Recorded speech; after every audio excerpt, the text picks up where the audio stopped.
Yeah, artifacts are being pulled all over the place, right? From the internet, and you've got all these systems interacting with each other, and various plugins and runners are executing, and there's a lot of artifacts that you don't control at all, right? Firmware, compiled libraries, what's even in there. If you're lucky, you might get an SBOM, but they're not really verifiable. They're not tied to any underlying technical attestation.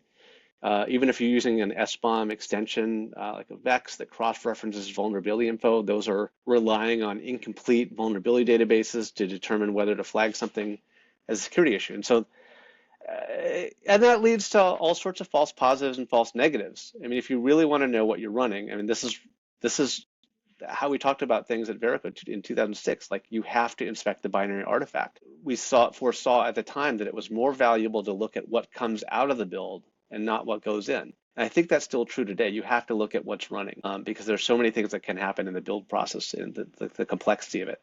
And so, what was true then is still true now.